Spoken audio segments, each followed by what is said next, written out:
Hello everyone. So today we will be studying about tetracycline group of antibiotics. What we will see in this session is that what are tetracyclines, what are its main uses in clinical settings, what is the mechanism of resistance because of which these antibiotics will not act on organisms, and what are the major side effects. So let's start. Now, starting with tetracycline group. Tetracycline is actually a broad spectrum antibiotic. Why broad spectrum? Because it can affect or it can act on a variety of organisms, be it gram positive, be it gram negative, intracellular bacteria, or sometimes even protozoa. So since it acts on a wide range of organisms, we call it as a broad spectrum antibiotic.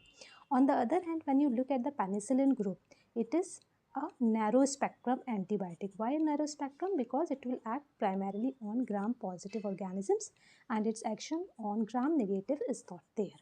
So since it is covering only a narrow range of organisms, we call it as narrow spectrum antibiotics, but the antibiotics which cover or which act on a wide range of organisms, we call them as broad spectrum antibiotics.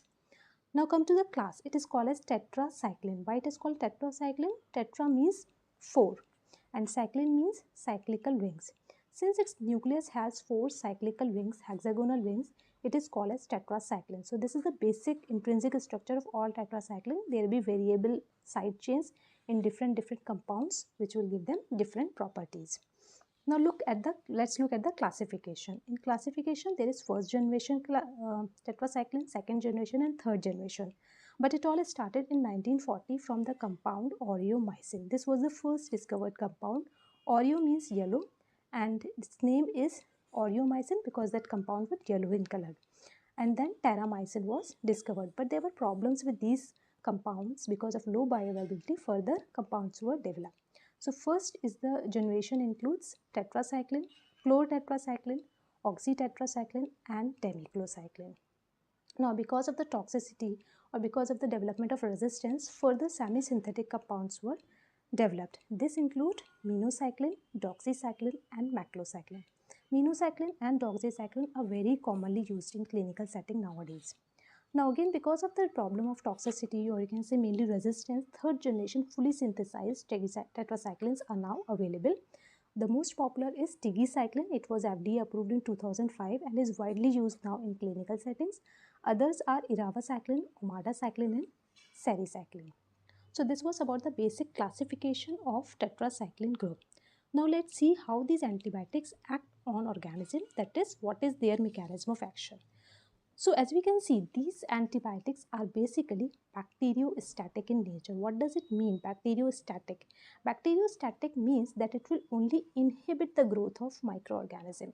It will not kill the bacteria, but it will only inhibit the growth or reduce the growth or stop the bacteria from multiplying further.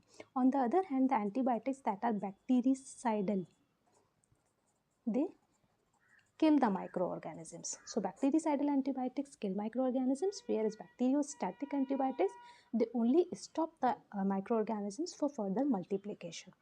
So tetracyclines basically act by inhibiting protein synthesis by binding to 30S ribosomes. So this is the protein synthesis assembly where we have 50S ribosomal subunit and 30S ribosomal subunit. So this tetracycline will bind to this 30S ribosomal subunit and hence the protein synthesis will be inhibited. And this is the way how the bacteria will be stopped from further multiplication. Now let's have a look on how these antibiotics enter the bacterial cell. For this we need to understand the basic difference. As I have discussed in my earlier videos, the cell wall of gram positive and gram negative organisms differ. In case of gram positive, there is a thick layer of peptidoglycan and a thin layer of lipid bilayer cytoplasmic membrane.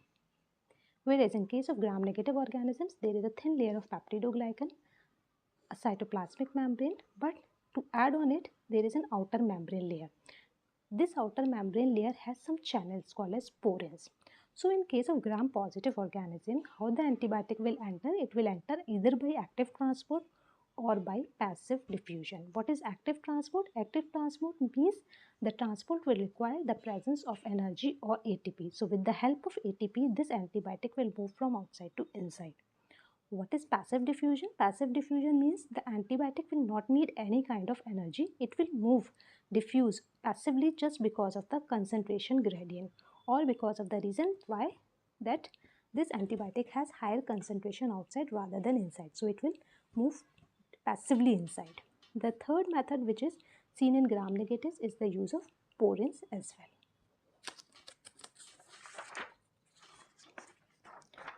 Now let's have a look on the uses or in which organisms this antibiotic works. Since it is a broad spectrum antibiotic, it can work on gram positive, gram negative, intracellular organisms as well as protozoa. What gram positive? Gram positive cocci like Staphylococcus aureus, Streptococcus, Enterococcus. Also gram positive bacilli like Clostridia, Listeria and Corynebacteria. Then we have gram negative bacilli, commonly known E. coli or Escherichia coli, Acinetobacter baumannii or Vibrio cholera. Vibrio is a group of organisms of which one species is cholera, which is well known. Then another is the intracellular organisms. These intracellular organisms include Rickettsia, Chlamydia and Mycoplasma.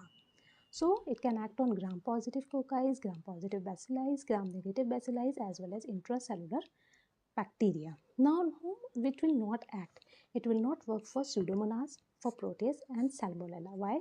Because there is intrinsic resistance to these organisms, to these antibiotics in these organisms, which means these organisms are innately or naturally resistant to the antibiotic, no matter what is the sensitivity pattern. So this tetracycline group of antibiotic will not work for these bacteria, but it will work for these group of organisms. Now let's see in which diseases it is commonly prescribed or used.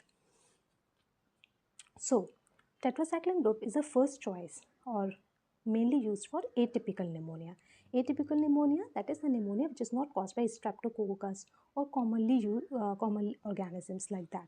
So atypical pneumonia is caused by Mycoplasma pneumoniae or Chlamydia pneumoniae. This kind of pneumonia is well treated with tetracycline group. Another diseases that are in which this tetracycline group is used include cholera. We have seen earlier that on Vibrio it acts, so Vibrio cholera causes cholera, and here we can use tetracycline. It can also be used as prophylaxis for travelers diarrhea. Then certain genital infections like non-gonococcal urethritis, lymphogranuloma venereum and pelvic inflammatory diseases. Other infections where it has role include rickettsia. We have seen it works on rickettsia, brucellosis, acne vulgaris. Commonly minocycline is used, and prophylaxis of mefloquine resistant P. falciparum. P. falciparum causes malaria. So mefloquine resistant falciparum malaria, here we can use tetracycline group. Now it can also be used not as a first choice but as an alternative, like for first agent if the patient has some toxicity, side effects or allergy and cannot be used, then as an alternative you can use it for community acquired pneumonia. For legionellosis, where doxycycline is used, can also be used in patients with syphilis, methicillin resistant Staph aureus or Staph epidermidis, plague, cutaneous infections caused by Mycobacterium marinum, and also gastritis that is caused by H. pylori. So these are all the diseases where tetracycline has a role to play. Now let's see how the resistance develop. Resistance means the organism will not be affected by these antibiotic. Why? Their reasons could be less efficient concentrating mechanism. We have seen that for antibiotic to work, it needs to enter into the cell. But sometimes this mechanisms by which it enters into the cell becomes less efficient or becomes defective. So the antibiotic cannot enter into the cell to act on it. Some organisms even have pumps that will flush out this antibiotic. So it will have less concentration inside and it will not inhibit the organism. Sometimes there are protection proteins, that is there are certain proteins that will protect this ribosomal subunit and it will not let tetracycline to bind on it. And sometimes there are enzymes which will inactivate. These enzymes will hydrolyze or inactivate this tetracycline antibiotic. So these are the basic mechanisms by which the organism can develop resistance, and if you give this antibiotic, the patient will not respond to antibiotic. Now have a quick look at the pharmacokinetics of the major tetracycline group. Intestinal absorption. When we look at the intestinal absorption, tetracycline is absorbed 60 to 80%, but this increases to 95 to 100% in case of doxy or mino. Now if you see, this is maximally absorbed. Since it is maximally absorbed, we can see that its side effects, that is GI side effects, gastric irritation, gastritis, nausea will be low. But tetracycline group, this is only 60 to 80% absorbed, so it has more of GI irritation or side effects. When we look at the elimination, like how the antibiotic is eliminated from the body, then it is rapidly eliminated by renal method in case of tetracyclines and oxytetracyclines. In demycocycline, it is slow renal excretion, whereas in doxy and mino, doxy is mainly excreted in feces, not by renal method. Minocycline is mainly metabolized and then it is excreted in urine and bile. So T half means like how long this antibiotic will stay in the patient's serum. T half is 6 to 10 hours in case of tetracycline, and it is maximum, that is 18 to 24 hours in case of doxyamino. So there will be longer acting antibiotics and this will be relatively shorter acting as compared to this group. Also important to note is that there is a chelating action. Since if you take this antibiotic along with milk or some other food, this antibiotic will chelate or form complex with these ions, calcium ions, aluminium ions, magnesium ions, and it will not be absorbed better. So it is better prescribed on an empty stomach. So how it is prescribed? Mainly it is prescribed in the oral format. Most of these are available as oral formulations, but for doxy and mino, slow IV infusion is also available. But you have to remember this needs to be really slow, not rapid. Okay, only slow IV infusion and only for doxy and mino is available, but rest are all oral. It has a very good penetration in tissues. Now this is very important because as soon as the patient takes this antibiotic, it will not stay in the blood or serum of the patient. It will penetrate into the surrounding tissues. So it is very much present in ascitic fluid, synovial fluid, pleural fluids and bronchial secretions. So this type of antibiotics are not good for treating bloodstream infections or urinary tract infections, but they are quite good in treating the soft tissue infections or these respiratory infections. In CSF also it has poor penetration, so it's not good for CNS infections. Now let's have a look on the side effects. What side effects does this antibiotic commonly cause? As we've already seen, gastric irritation is one of the important side effects. It can cause pain, gastric pain, nausea and vomiting. Liver damage leading to fatty liver or jaundice. Also it is nephrotoxic, that means it can cause kidney damage, except for doxycycline, because doxycycline is mainly excreted in feces. It has not renal elimination. Phototoxic. Phototoxic means when you take this antibiotic and the patient is exposed to sunlight, then some allergic reactions may develop. So phototoxicity is there. Most important is teeth and bone damage. Now we have seen that this antibiotic relates with ions like calcium, aluminium, magnesium. So if it is prescribed during the days when these bones and teeth are being formed, like in pregnancy or in early childhood, then they will cause discoloration of these tissues. Teeth and bone damage and teeth and bone discoloration, ill formed and reduced bone growth is observed. So it is not recommended for pregnant women and also for the children in whom teeth are being developed. Superinfection. What is superinfection? Superinfection means if you are infected with one infection and you are getting tetracycline for that antibiotic for that infection, then a superinfection or a secondary infection can happen with Candida albicans. So Candida has a propensity to cause secondary infection or superimposed infection if the patient is being treated with tetracycline. So in which patients we need to avoid them? Obviously pregnancy, lactating and children. With diuretics, because in these patients urea may rise. Diuretics means the medicines which increase the urine flow or urine formation. It is commonly prescribed to some blood pressure patients. Then renal hepatic insufficiency, we have seen it causes renal and hepatic toxicity. Also intramuscularly it is not given. It is only given how? Oral or slow IV. These are the only two methods. Now let's have a look at the summary.